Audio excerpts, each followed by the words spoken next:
Halo semuanya, saya Aprilia Kumala, penulis lepas yang sedang bekerja sebagai Social Media Manager. Pada kesempatan kali ini, saya pengen menemani teman-teman sekalian untuk membahas tentang bagaimana memulai untuk menulis. Ada 4 topik penting yang mau saya bahas. Yang pertama, kenapa harus menulis? Apa urgensi kita untuk menulis? Yang kedua, saya pengen bawa bahasan ini mengerucut ke bentuk artikel populer. Apa dan kenapa harus artikel populer akan kita bahas lebih jauh nanti. Yang ketiga adalah tentang bagaimana mengembangkan tema dan topik tulisan. Dan yang terakhir, sebuah rahasia atau bisa juga kita anggap sebagai formula menulis, yaitu jenis-jenis tulisan yang umum ingin dibaca orang-orang. Jadi, kenapa harus menulis? Secara umum, menulis punya fungsi untuk menyampaikan ide atau gagasan. Buat contoh, kamu pengen kasih tahu ke semua orang kalau serial How I Met Your Mother itu bagus dan relate sama kehidupan banyak manusia. Kalau kayak gitu, go ahead, tulis review kamu lalu sebarkan. Alasan lain adalah kamu pengen mendokumentasikan sudut pandangmu. Kalau cuma ngomong biasa, suatu hari mungkin kamu akan lupa. Kamu jadi sibuk mencari dan mengingat-ingat apa yang pernah kamu rasakan atau alami. Nah, menulis menawarkan solusi. Ia bisa jadi catatan yang membantu. Yang ketiga, untuk berkomunikasi dengan cara selain bicara. Kenapa? Gak semua orang nyaman menyampaikan pendapat atau menjawab isu dengan bicara langsung. Ada kelebihan-kelebihan tersendiri dari menulis, termasuk diantaranya adalah kita jadi punya waktu lebih untuk berpikir dan enggak merasa dikejar. Kamu juga bisa menulis dengan tujuan mendapatkan uang atau mencari kejayaan dan nama. Itu sah-sah saja dan nggak salah. Mengirim artikel ke media, menerbitkan buku, itu semua menghasilkan uang. Menjadi penulis adalah sebuah profesi yang cukup diminati banyak orang. Selain itu, menulis bisa jadi bentuk untuk mengenali diri sendiri bagi sebagian orang, termasuk dalam bentuk terapi. Nah, 5 hal ini cuma sebagian aja dari banyak alasan orang menulis.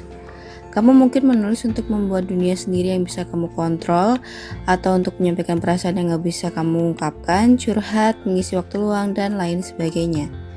Semuanya valid dan menjadi benefit dari aktivitas menulis. Oke, sekarang kita masuk ke bahasan soal artikel populer. Apa sih artikel populer itu?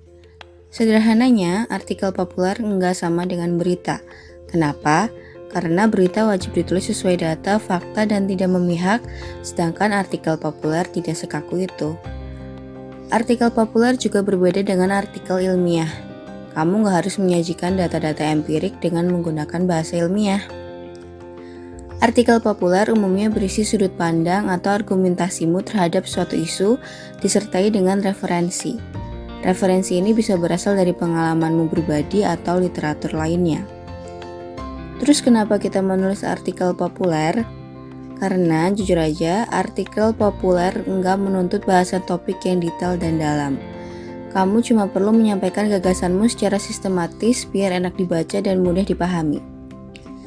Kamu juga bisa bebas menggunakan gaya bahasa yang sesuai sama target pembaca. Artikel populer juga punya kelebihan, yaitu lebih mudah diterima oleh kalangan umum.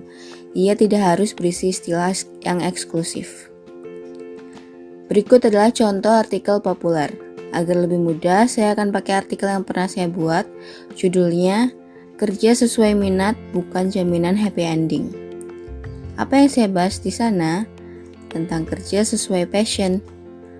Apa argumen yang ingin saya sampaikan?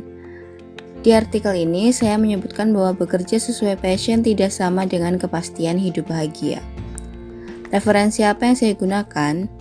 Kalau artikel ini kita baca secara lengkap, saya menceritakan pengalaman saya disertai dengan data studi yang saya kutip dari sebuah situs, CNBC, dan dalam studi tersebut disebutkan bahwa bekerja sesuai passion justru memberi kemungkinan seseorang gak bakal jadi lebih sukses karena mereka cenderung mengabaikan potensi di bidang lainnya. Nah, sekarang gimana cara kita menentukan tema dan topik tulisan?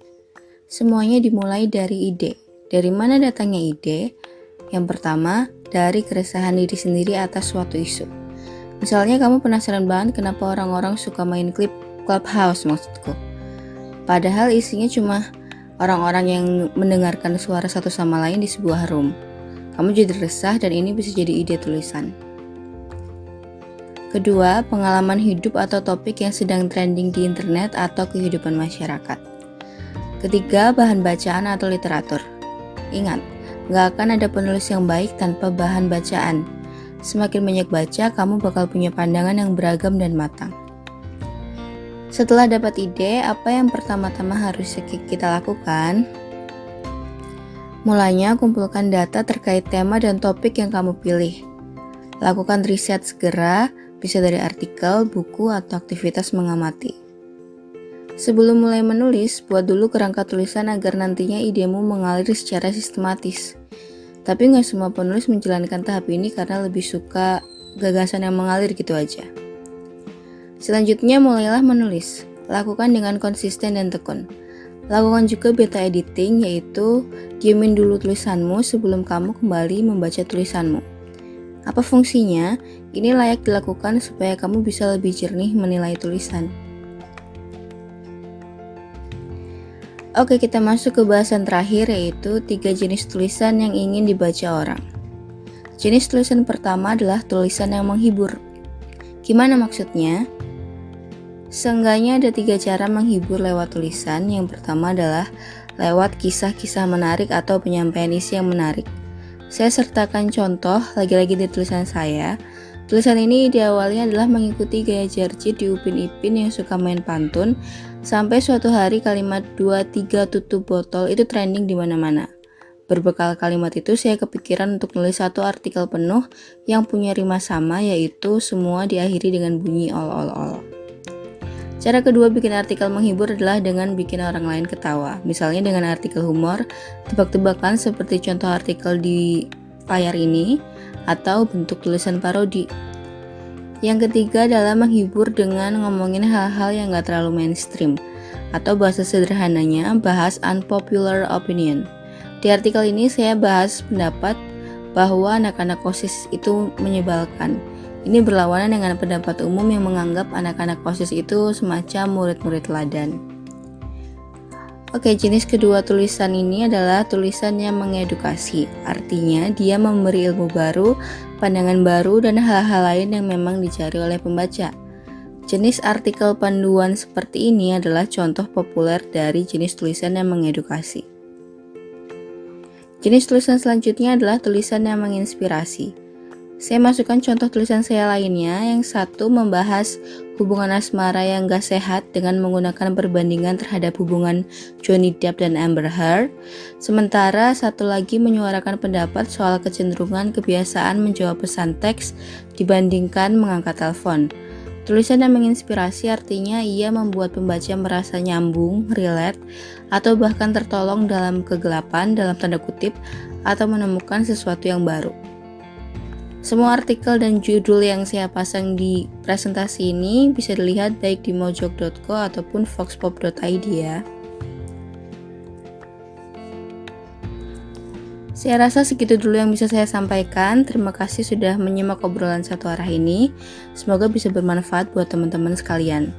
Kalau masih ada pertanyaan atau ada yang mau disampaikan, boleh hubungi saya via akun media sosial di Instagram atau Twitter, atau kirimi saya email di alamat berikut. Sekali lagi, terima kasih banyak. Semoga hari ini berjalan lancar untuk kamu. Dadah!